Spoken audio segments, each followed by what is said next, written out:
Good morning, good afternoon, good evening. Welcome to today's Global Network webinar. My name is Panya Yu, and I will be moderating this webinar together with my colleague, Alexander Loschsky. This webinar is organized by the Global Network of Data Officers and Statisticians. We use our online discussion group to network and to share knowledge on various areas of data and statistics. If you're not a member already, Alex has shared a link in the chat for you to sign up. We hope you will join us in the global network. Today, we are very delighted to welcome Dr. Haidong Wang and Bochen Cao from the World Health Organization. They will be presenting on the topic World Health Statistics 2024, the world's annual health check. The latest edition of the World Health Statistics report revealed that the COVID-19 pandemic reversed the trend of steady gain in life expectancy at birth and healthy life expectancy at birth.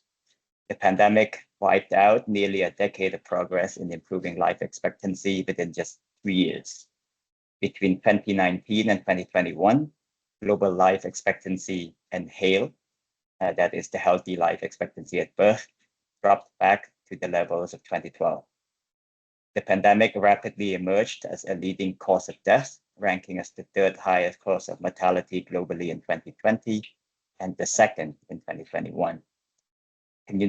Communicable diseases surged back to causing 23% of all deaths in 2020 and 28.1% in 2021, a return to 2005 levels.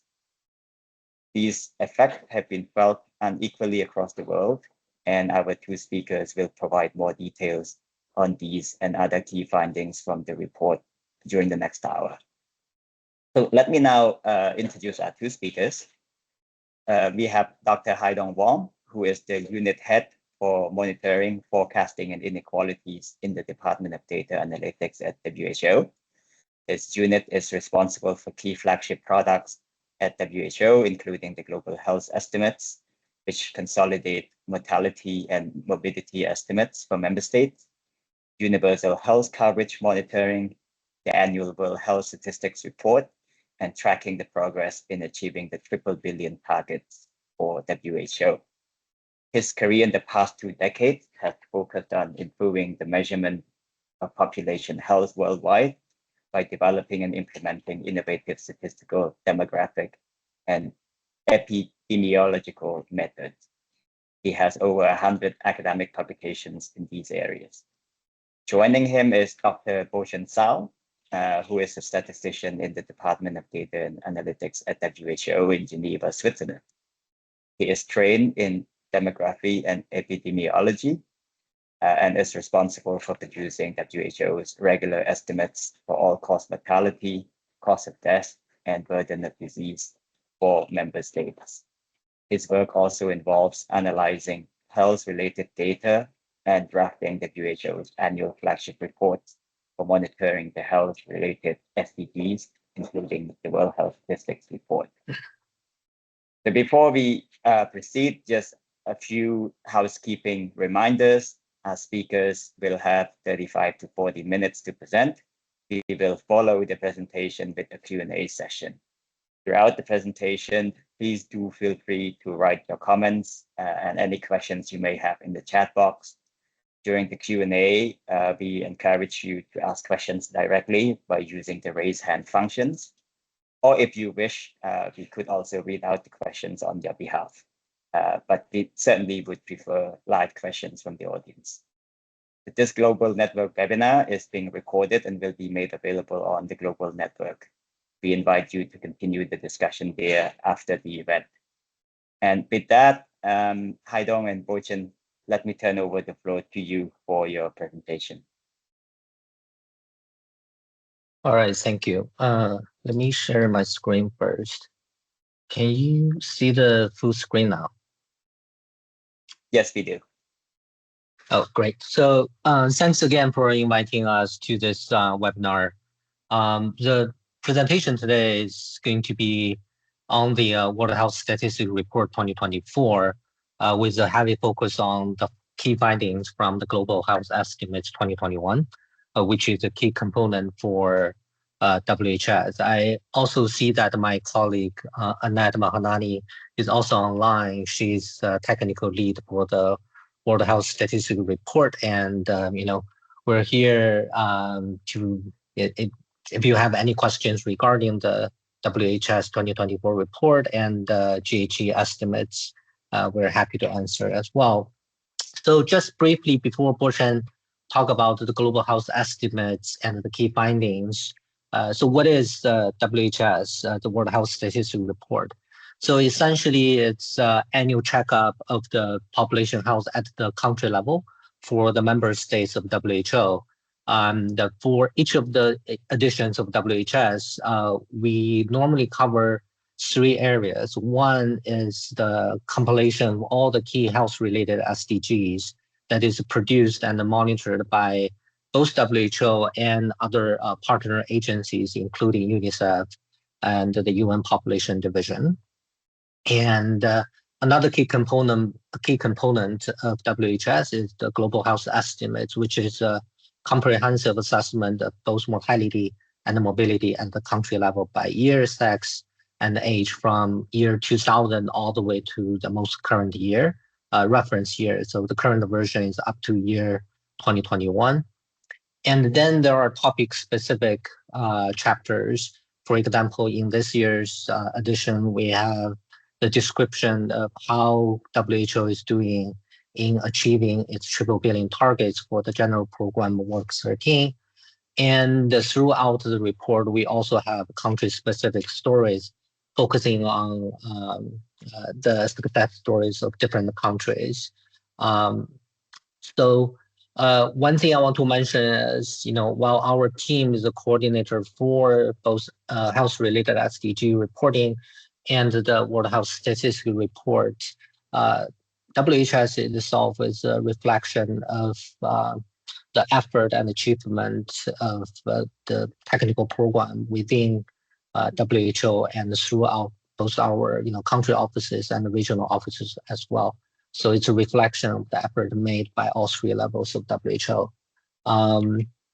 More information for the report can be found on our website on the World Health Data Hub, and also the detailed information can be downloaded from our website as well. So if you have any further questions regarding the data, feel free to reach out to us after the presentation or during the presentation. Now, let me turn the presentation over to my colleague, Dr. Bochen Cao, to talk about the key findings from the Global Health Estimates 2021. Bochen, over to you. Yes, thank you, Haidong. So let me start with the overview of Global Health Estimates. Global Health Estimates are WHO's official estimates of mortality and loss of health by country, sex, age, year, and cause. When I say loss of health, it means burden of diseases as measured by disability-adjusted life years, which include 2 parts. The years lost with the years of life lost due to premature mortality, and the years lost due to disability.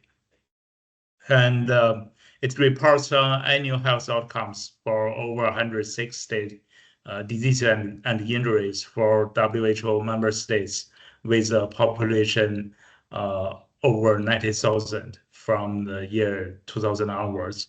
And it consolidates and harmonizes the best available data from multiple sources, including the national vital registration systems, latest estimates from WHO technical programs, including a few diseases such as HIV/AIDS, TB, malaria, and road traffic injuries.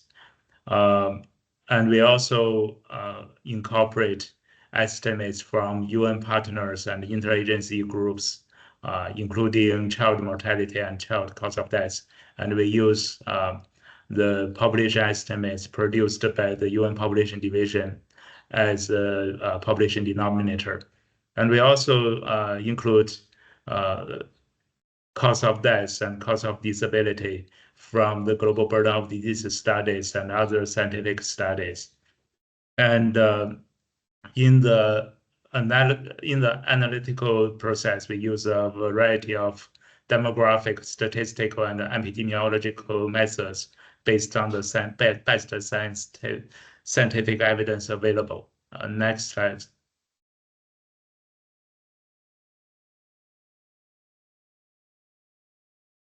Okay, so for the usage of the GHE data, it's used in monitoring numerous health-related indicators related to the sustainable development goals and also WHO's general program of work. Some of the key indicators include child mortality, maternal mortality, premature mortality due to NCDs, and suicide mortality, as well as mortality due to road traffic injuries, homicide, natural disasters, and conflicts. We also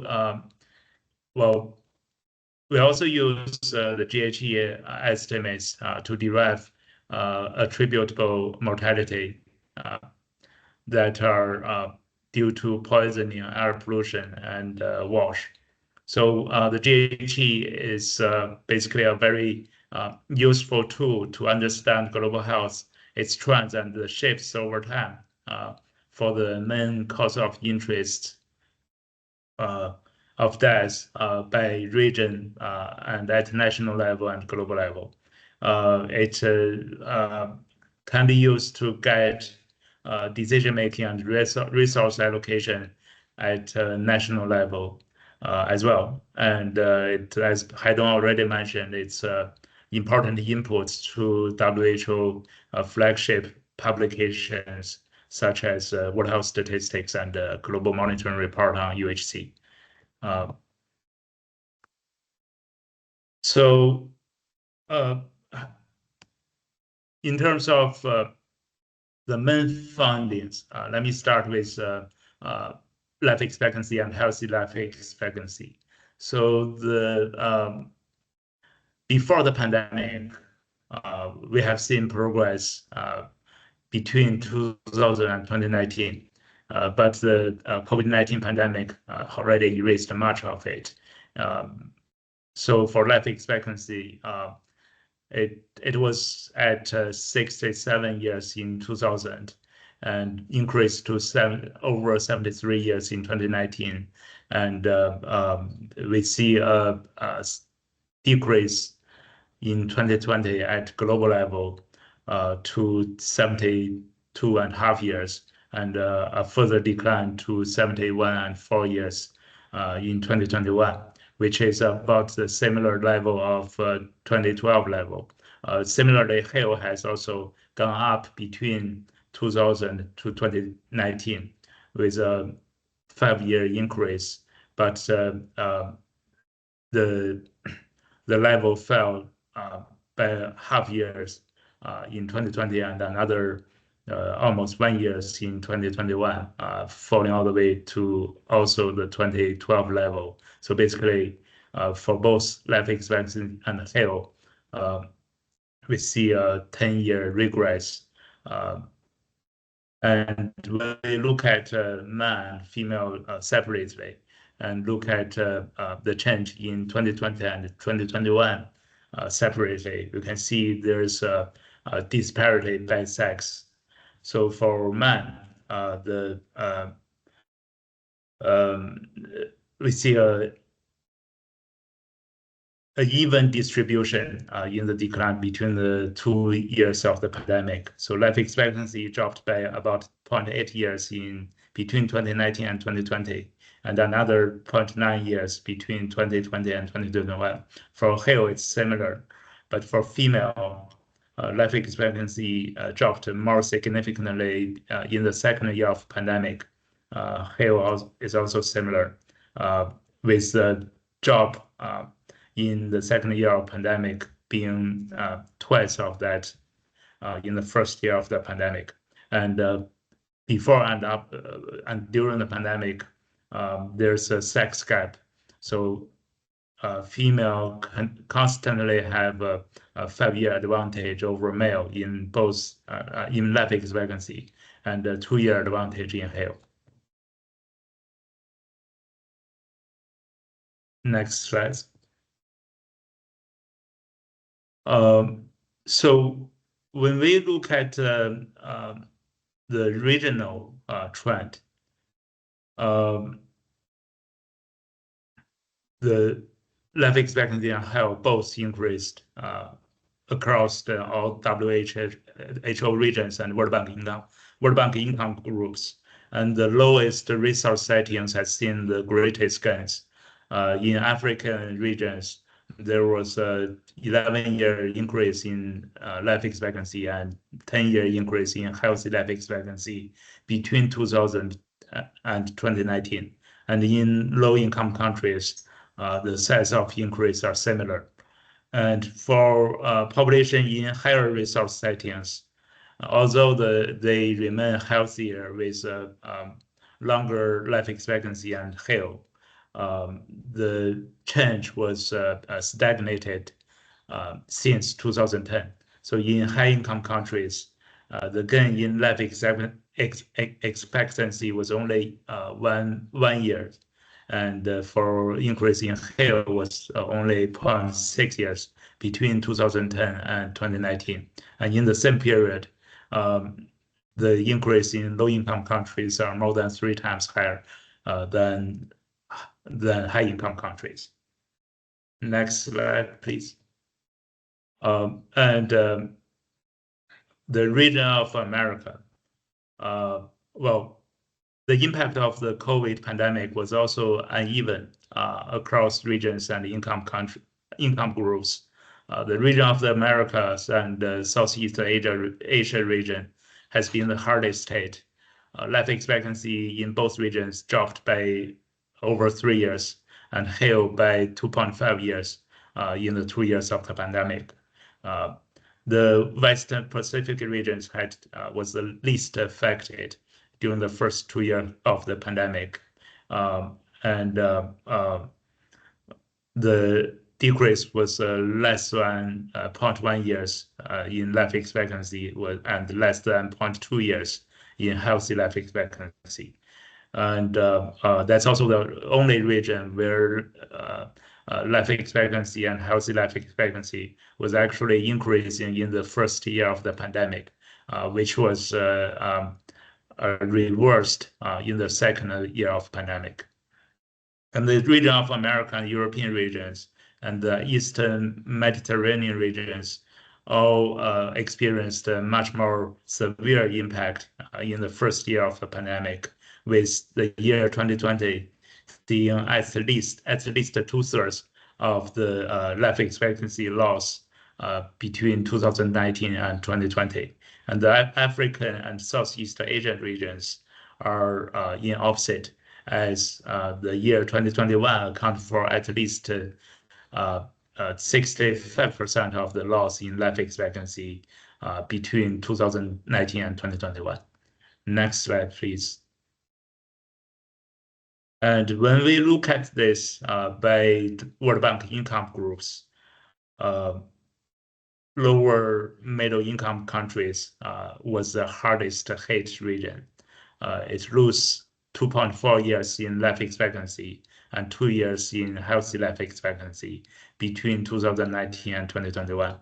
And over half of the years lost in life expectancy and HALE in lower middle income countries, and over 70 of that in high income countries occurred during the first year of the pandemic.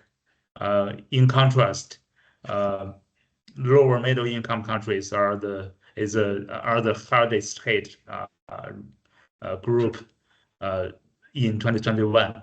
The year 2021 alone saw over 70% of the loss of the 70% of the loss in life expectancy and HALE in the first 2 years of the pandemic.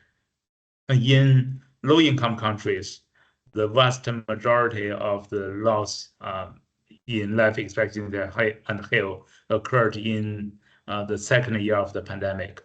where the first year only account for 2% of the loss. So this is consistent with the waves of the different waves of the virus, where in low-income countries and Southeast Asia regions, the Delta variants hit those countries more severely in the year 2021. Next slide, please. And the change in the cost composition brought by COVID-19 and the extension of the previous change has reshifted the trends of shifting disease burden from communicable diseases towards NCDs. So now in the year, the percentage of NCD deaths among all deaths was only about 60% in 2000, but it jumped to almost 74% in 2019 because of the COVID-19 pandemic. This percentage dropped to below 70% in the year 2020 and further dropped to 65% in the year 2021. And in opposite, the percentage of deaths due to communicable maternal, perinatal, and nutritional conditions among all deaths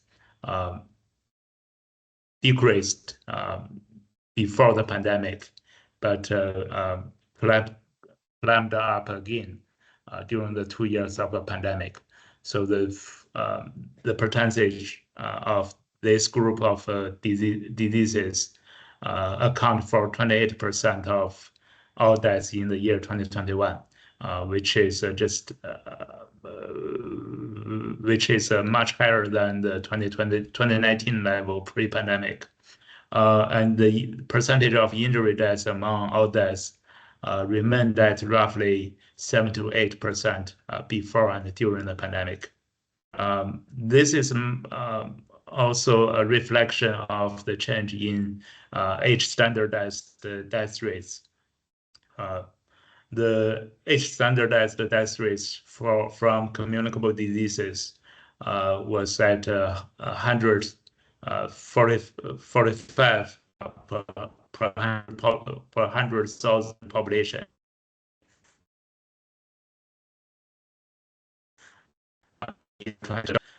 To 120 per 100,000 population in the year 2019.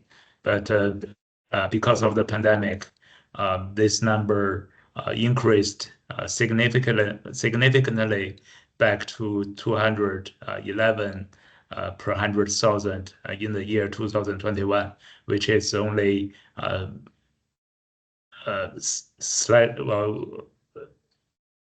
very close to the 2000 level. Next slide, please. And when we look at this by regions, the African regions had the largest share of communicable diseases before the pandemic. So in the year 2019, 55% of all deaths were due to communicable diseases, while NCDs only account for 36% of all deaths. These levels remained largely stable in 2021. Also, similarly, the Western Pacific regions has also seen a limited change during the pandemic, with NCDs still accounting for about 88% of all deaths, and communicable diseases accounted for about 6% of all deaths. In these two regions, the changes are minimal because those two regions were not greatly affected by the pandemic in the first 2 years of the pandemic. However, the pandemic has been more disruptive to the trajectory in other WHO regions. The age-standard death rates from communicable diseases in the year between 2019 and 2021 was more than tripled in the region of America and the European region. and more than doubled in the Southeast Asia region and Eastern Mediterranean regions. The African region and Western Pacific regions only experienced a very modest increase at about 15% and 11% respectively. Next slide, please. When breaking down it by World Bank income groups, low-income countries had the largest share of deaths due to communicable diseases at about 50%. 50% of all deaths in the year 2019 were due to the communicable diseases, and the change in the distribution during the pandemic is minimal, so it remained at roughly 50%. The NCDs in upper middle income countries were responsible for the largest share of deaths in 2019.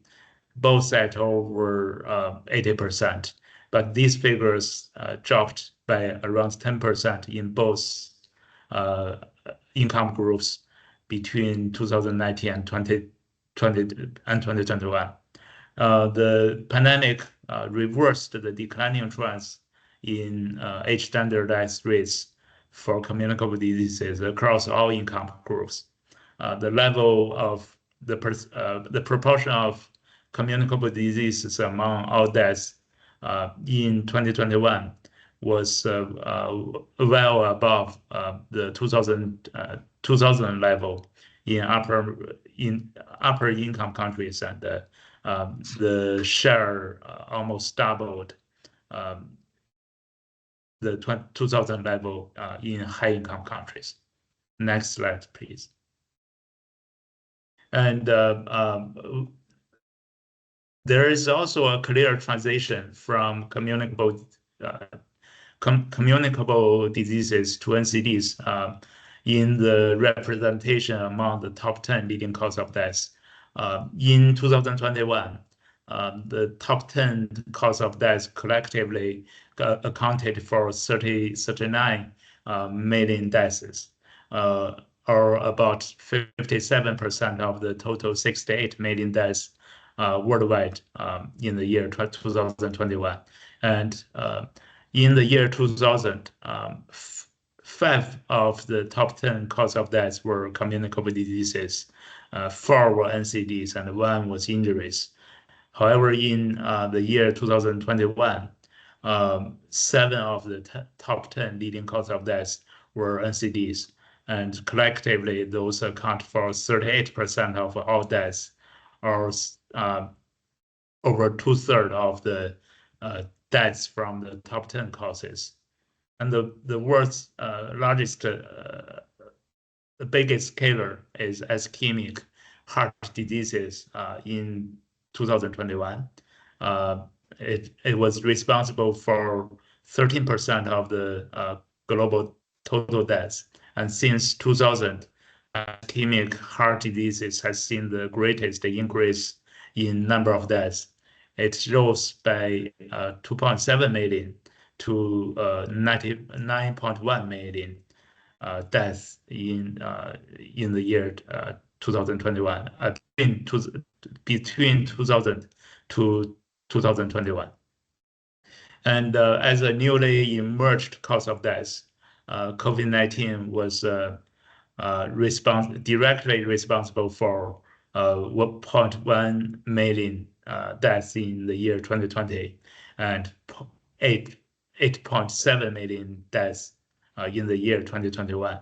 And of course, there are also indirect causes related to the COVID-19, but those are not captured in the top 10 cause of deaths. Next slide, please. And now I'd like to talk about some of the SDG indicators that are related to the output from the global health estimates. And here we see a graph showing the global trends of maternal mortality between 2000 and 2020. The global maternal mortality ratios, MMR, dropped by a third from 340 deaths in 2000 to 227 deaths per 100,000 living births. And that represents 2.7 reduction annually up to the year 2015. However, the progress has slowed since the year 2015. It dropped to the global MMR only dropped to 2023 deaths per 100,000 living births in 2020. And the annual rate of reduction fell to under 0.1% between 2016 and 2020. And with that, estimated 290,000 women died globally from maternal cause in 2020. And the Africa region remained the region with the highest MMR throughout the two decades, despite there was a sustained decline with annual rate of reduction at 2%, which far exceeds the global average between since the SDG started. And increasing MMR was seen in the region of Americas, the European regions, and the Western Pacific regions between 2016 and 2020, which is an alarming message. Although the MMR is still at very relatively low level, below 80 deaths per 100,000 living births. If the current trend continues, meeting the SDG target by 2030 would be impossible. Next slide, please. And moving to child and neonatal mortality. Substantial global progress has been seen in reducing child mortality since the year 2000. The total number of deaths among children under 5 years of age declined globally from almost 10 million in 2000 to under 5 million in 2022. That reflects a 51% decline in global under 5 mortality rate from 76 per 1,000 living births in 2000 to 37 deaths per 100,000 living births in 2022, meaning the under 5 mortality rates declined by more than half as well. And for newborn deaths, the newborn deaths represent an increasing share of the total under 5 deaths. It's gone up from 41% in 2000 to 47% in 2022. Globally, 2.3 million children died in the first months of their life in 2022. And that's down from 4.1 million in 2000. So the increasing share of newborn deaths, although was caused by it's not because of a slow decrease in neonatal mortality, but rather the decline in mortality from 1 month to 5 years of age was faster than the neonatal mortality decline. So that's the reason. And children in African regions continue to be at higher risk of dying before reaching the age of 5 and dying within the first months of their lives than all the other regions. And if the current trend continues, 59 countries will not meet the SDG target for under 5 mortality, and 64 countries will be at risk of missing the target for neonatal mortality. Next slide, please. And coming to injury, there is an overall decline in global mortality for many types of injuries, although there are still persisting inequality across regions and age groups, and also between men and women. The global number of road traffic deaths declined by 6% from 1.25 million deaths in 2010 to 1.2 million deaths in 2021. Low-income countries had the highest crude death rate from road injuries at 21 per 100,000 population, while high-income countries had the lowest crude death rate at only about 1/3 of that in low-income countries. And the crude death rate from suicide also declined steadily between 2000 and 2020 from 12.4 per 100,000 population to 9 deaths per 100,000 population. And then there's a slight increase to 9.1 deaths per 100,000 population during the pandemic. The region of the Americas was the only region where overall increase was seen. The crude death rates increased from 7.2 deaths per 100,000 population in 2000, increased to 9.8 per 100,000 population in 2021.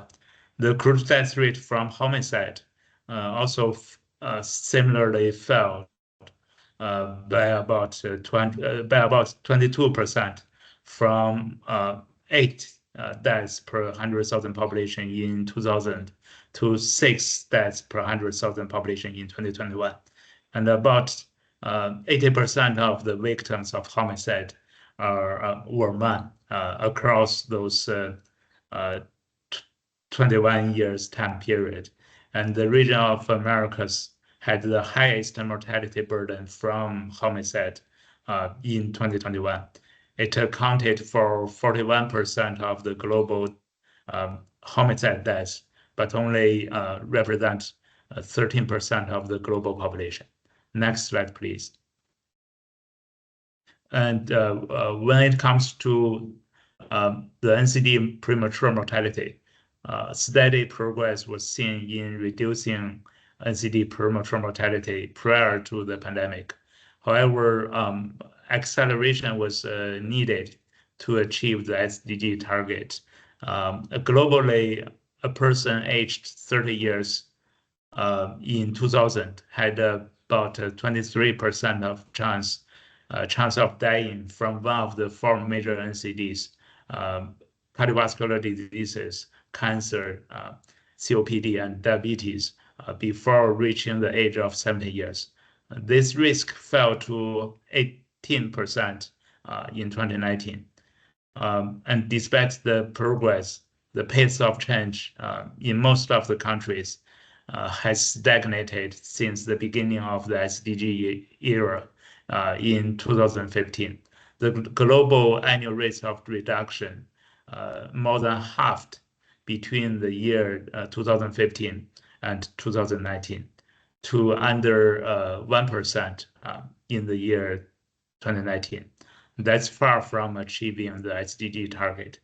And the region of most concern in meeting this target is the Southeast Asia region, where a declining trend between 2000 and 2015 was reversed with an increase in the premature mortality from NCDs in 2015 to 2019. And this analysis, we didn't extend the analysis to 2021 for NCD premature mortality because in the cause of death, there's still problems with the misclassification of cause of death during the pandemic. And many of the deaths from NCDs, especially for countries without functioning vital registration systems, are intertwined with deaths from COVID-19. So with more data coming in, we are hoping to have more up-to-date analysis for NCD premature mortality to see the impact during the COVID-19 pandemic. Next slide, please. Yeah, I think that's my last slide, and thank you. Back to you, Panha. Thank you so much, Bochen and Haidong, for a very comprehensive presentation on the finding from the latest World Health Statistics report. Well, a lot of numbers to digest, and the overall picture is certainly pretty stark. The fact that life expectancy and healthy life expectancy got back to a level of a decade ago is quite concerning. And let me now turn on allow the cameras and the microphones from all the participants. And I do invite you to raise your hands if you have any questions for our two presenters. You should now be able to unmute yourself and to turn on your camera to ask your question. I ask that you use the raise hands function if you do have those questions. Maybe we can start out with the question that has already been posted in the chat. Diana, I think you're in the call. So if you want to ask the questions yourself, could you please just unmute yourself and ask that question?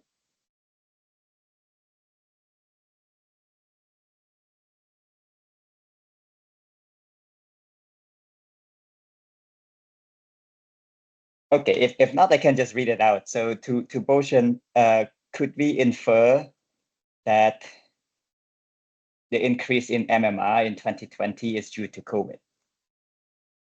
I don't think there is an increase in MMR.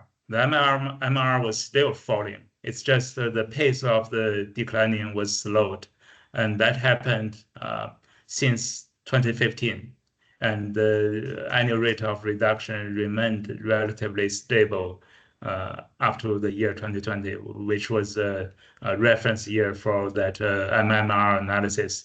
But of course, at the time of the analysis, which was done by a UN interagency group called MEG, Maternal Mortality Evaluation Interagency Group. So they did the analysis, I believe, in 2021. So much of the data during the pandemic were still unavailable for most of the countries. So this analysis didn't really actually take into the impact of COVID-19. But once I believe in their new analysis, which is underway, a much better picture will be seen to see what's the change during the 2 years of the pandemic for MMR. Thank you. Thanks for the clarification. So it's not really about MMR increasing, but it's about it slowing at a much slower pace, I suppose, right? Compared to 2000 to 2010 or 2015. Just on the question of data availability, I was curious about the global health estimates. This is based on the 2021 edition. Could you explain a little bit about the timeliness of the global health estimate? This is already mid-2024. How does it work? Do we have any updates beyond 2021 at this point? Maybe explain the process behind the data collection and the production of the data in the global health estimates.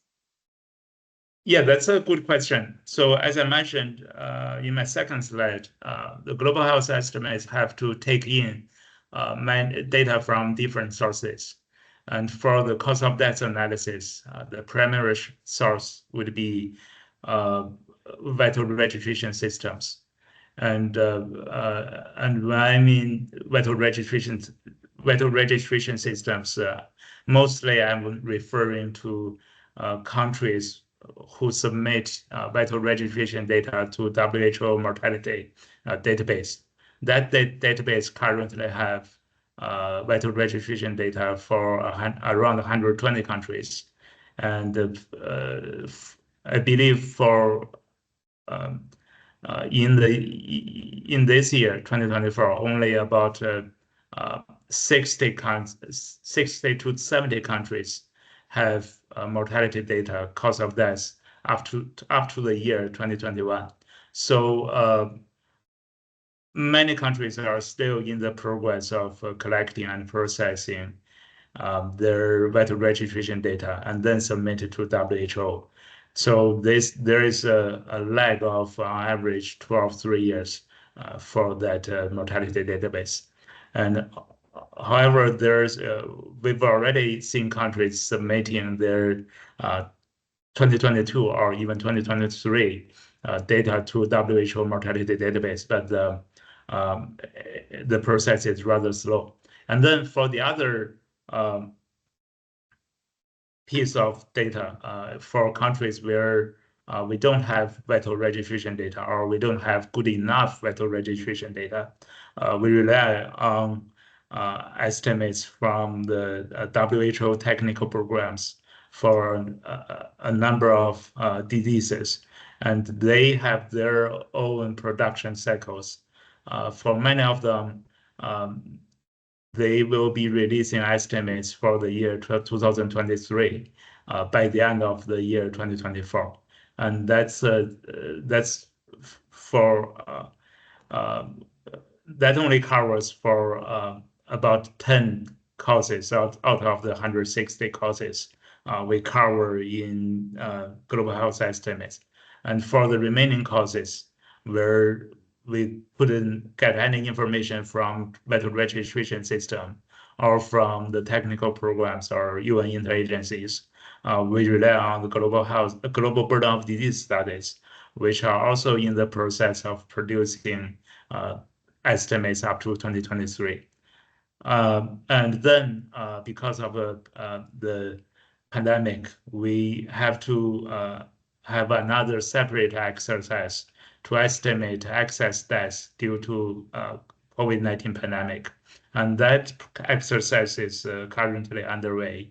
And the goal is to produce updated excess mortality estimates up to the year 2023 in early next year. So once we have all these pieces of information available, we can start an update of global health estimates. So hopefully we will have another update by mid next year to have the time series extended to 2023. Thanks. Hope that answers your question. Yes, you did. I mean, thank you for all those details. This is clearly a massive statistical undertaking with so many different pieces that have to fit together. I'm going to take a couple of questions from the chat as well. But I do encourage the audience to ask you the questions yourself. So if you are able to unmute and turn on your camera, could you come in and please ask those questions, Sri and Adrian?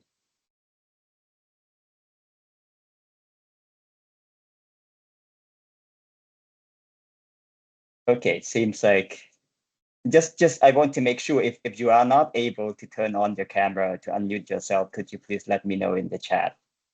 Because I have already enabled those functions. But in case you can't ask the questions, I'm happy to read them out. So question number 1 from Sri. Does the report also cover the different pandemics around the world, I suppose beyond COVID-19? I mean, the list of pandemics and countries and their impact, such as Ebola, Nipah, etc. So that's question number 1. Maybe we take a couple of questions at once. The second question is from Adrian. And it is, can the value of the estimated life expectancy in pandemic years be misleading because they are outliers? He gave the example of the values in the 90s. One would assume that the years ahead are going to have very different mortality levels than 2020 and 2021. have they explored the excess mortality during the pandemic? So Bochen and Haidong, if you could take those two questions, they'll take these two and then they'll go for another round. Yeah, so regarding the first questions, well, currently we don't really estimate for other pandemics very specifically because those pandemics are of smaller scales, so they don't represent a substantial number of deaths. However, we do include those pandemics as cause of deaths in our analysis. For example, we have estimates for Ebola, but not for NEFA because it's not a global cause of death. So it only occurred in a very limited number of countries. That's why we don't really have a detailed estimation of that. At least we don't report the smaller pandemics. But of course, we can have those. We could have estimates for those cause of death. And the second question, I think, well, the life expectancy in the pandemic years are indeed outliers, but I wouldn't say they are misleading. They are, well, life expectancy is life expectancy. It measures the life, on average, the population, well, for a newborn, how long their life will be, given the the prevailing age-specific mortality rates. So the life expectancy will, of course, change after the pandemic. I think in many countries, it's already seen the life expectancy in year 2022 or 2023 has increased back to the pre-pandemic level. So I think it's a matter of interpretation rather than the data itself. I don't know if you have anything to add. No, I think that is a good response. Essentially, life expectancy is just a measurement of what's happening in a specific calendar year. So COVID happened and it had a big impact on mortality in 2020, 2021, and the life expectancy or the lower life expectancy number reflects that. So that's just a matter of reality. And we do look at excess mortality. So WHO work with other UN agencies, including the population division, to produce excess mortality estimates. So the life expectancy estimates reflected in Global Health Estimates 2021 incorporates that impact as well. And we are expecting to have the excess mortality estimates updated for year 2020 and 2023 really soon. So happy to report back if that's something of interest to the group as well. Back to you. Thank you so much. Let me take another round of questions. Anyone from the audience have any other questions?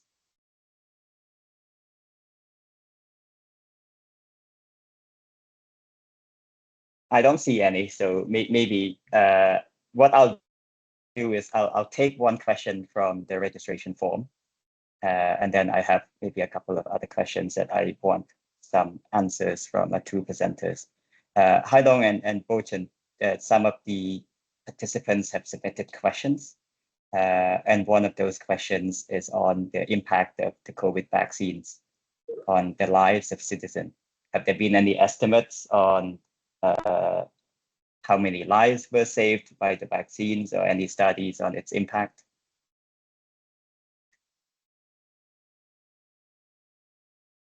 Or is this reflected in any of your data in the global health estimates and in the World Health Statistics report as well? Well, the impact of or the effectiveness of COVID-19 vaccine is not part of the global health estimates exercise, and I think the issue has been looked at by our colleagues in other technical units. So we'll be happy to forward this question to the relevant team to get their response. But I believe in order to see how many lives are saved or how many life years are saved, we will have a secondary analysis based on the global health estimates data, which is something we are also interested doing as next steps. Thank you. Great. Yeah, that would be certainly an interesting follow-up in the next edition of the global health estimates to see the effects of the vaccine on health and on life expectancies. Again, if you have any questions, please do raise your hands or just unmute yourself and ask those questions. Perhaps on the topic of just, kind of lessons learned and looking on the other side of the coin of the pandemic, because while of course the direct impact of the pandemic has been quite devastating and negative for health and for life expectancy, there have also been innovations, whether it's in terms of surveillance, contact tracing, biomedical research, right? The question about the vaccine is also interesting because the vaccine was developed in the matters of probably months instead of years or decades. So I want to hear your reflection to the both of you, Haidong and Bochen, about whether some of these innovations that were a direct result of responding to the pandemic could actually have some sort of positive impacts on health outcomes going forward. I have not read the report itself, but I don't know if there's also like a policy recommendation from the report, kind of reflecting on lessons learned and what can be done better going forward. It would be good to kind of hear your thoughts on that. With you, thanks.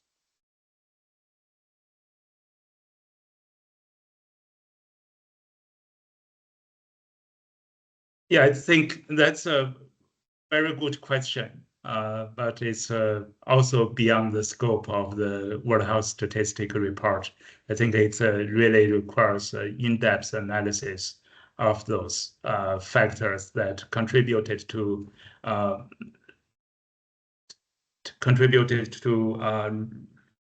preventing deaths and disability during the pandemic. But I think in some regards, in terms of the excess mortality, some of the measures have already reduced excess mortality because of their protective effects on deaths during the pandemic, such as better sanitation and also the social distancing, which have already reduced the level of other communicable diseases during the pandemic. I think we've seen a decline in lower respiratory diseases during the pandemic and other forms of communicable diseases during the pandemic years. So those are certainly interesting aspects to look at once we have more data, more concrete and good quality data at national level or even subnational level to enable our in-depth and more comprehensive analysis to see the long-term and short-term values of those those measures that were put in place to counter the pandemic. Thank you. Thank you for that, Bochen. Just looking at my clock, we have a minute to go. So I'm just going to give our audience one last chance to have another question for our two speakers. Raise your hands if you have any. If not, we could conclude. Let me again thank my WHO colleagues, Haidong Wang and Bochen Cao, for your very insightful presentation. The report is out, as they mentioned, so I highly encourage everyone who can to go to the WHO website to download the report and look at it. We will, of course, share the slides from today's presentation, as well as the recording on the Global Network after this webinar. And just a small programming note, the Global Network webinar will take a small break in August. We don't have any webinars planned, but keep an eye out for announcement for future webinars starting from September. With that out of the way, can I just ask everyone who can to join me by unmuting yourself and turn on your cameras to just give our two presenters a big round of applause for their time and their presentation today. Thank you so much, Haidong and Bochen. Thank you for so joining much. us. Thank you. Thank you. Bye. Thank you. For those you of very you who much. are having a holiday, have a good one and see you in September. Thank you, everyone. Bye. Bye. Thank you, everyone. Bye. Bye. Thank you. Bye.